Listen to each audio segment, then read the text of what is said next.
Welcome to the SEO.co Search Engine Optimization Podcast. Digital marketing essentials and next-level tactics. From off-site and on-site optimization to persuasive selling and everything in between. You'll learn actionable tips on what it takes to outright and outrank your competition.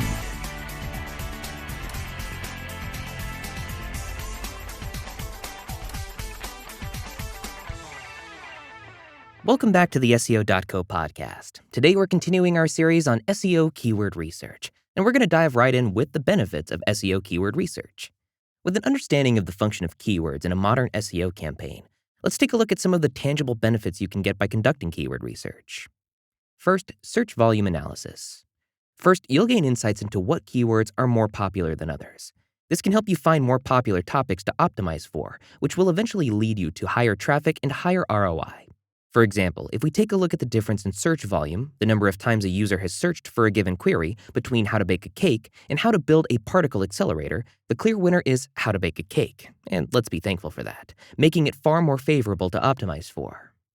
Secondly, competitive research. Competitive research can help you determine which keywords and phrases your direct competitors are already ranking for. From there, you can decide which ones are worth fighting for and which ones are worth leaving. For the most part, you'll want to shoot for target keywords that none of your competitors are currently ranking for, as they'll be easier to establish rankings for, but they aren't always easy to find.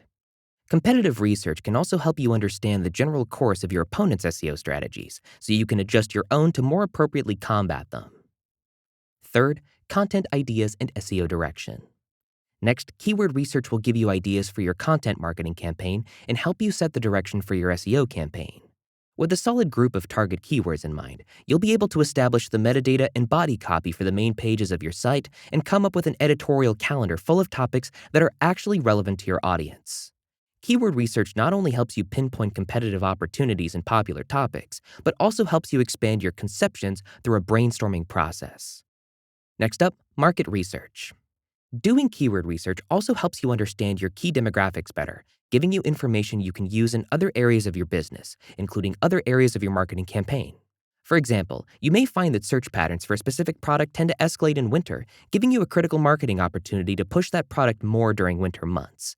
You may also be able to learn more about the average buying cycle, including what types of questions consumers tend to ask as they get closer and closer to making a final decision. Next, ranking measurement. Finally, doing keyword research in advance gives you a concrete way to measure the progress of your SEO campaign. Personally, I'm a fan of using factors like overall organic traffic and conversion rates to measure SEO campaign progress, but being able to definitively chart your rankings for a handful of target keywords also lends accuracy and thoroughness to your campaign. For example, it's helpful to know that SEO.co ranks number 1 for the keyword phrase Link.Building Seattle. We started off completely unranked and could watch as we gradually made our way to the top, with that growth being a signal that our overall SEO strategy was succeeding. In theory, your efforts will raise your rankings for thousands of potential queries, including ones you've never thought of, but pinpointing specific phrases gives you a window into this overall growth. Next up, let's touch pretty quickly on how to use keyword research.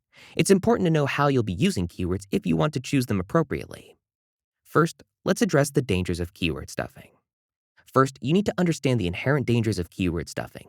It's tempting to include your target keywords as frequently as possible throughout your site, but remember, Google doesn't work based on one-to-one correlations anymore. Increasing your frequency of placed keywords isn't going to help your rankings.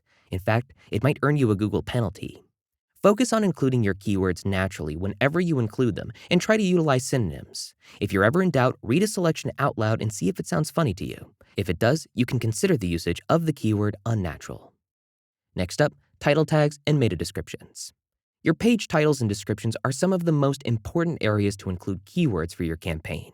These are considered highly important elements by Google, mostly because they're the first things a search user sees when scrolling through the results. Including a head keyword prominently early in your titles and descriptions helps Google categorize your site. Just make sure that your keywords are relevant in the content of your pages.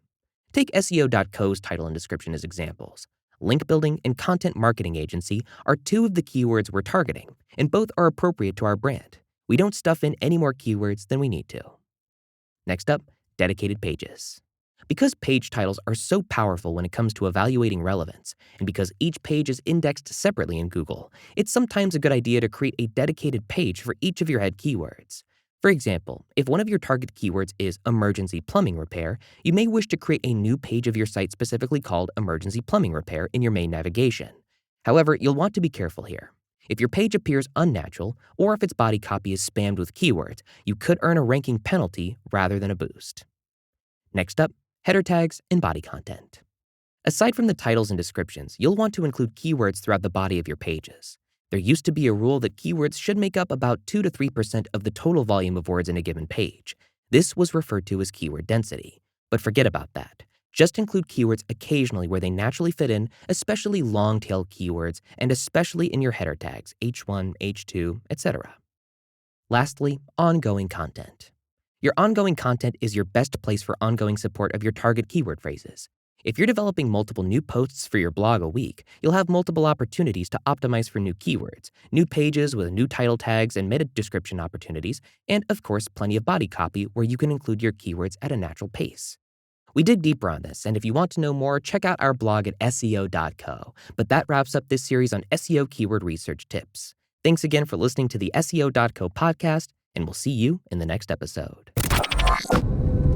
Thank you for joining us on the SEO.co podcast. We appreciate your time. Be sure to rate, review, and subscribe to the show and visit SEO.co for more resources based on today's topic, as well as access to more podcast episodes to help you improve your site's long-term SEO success.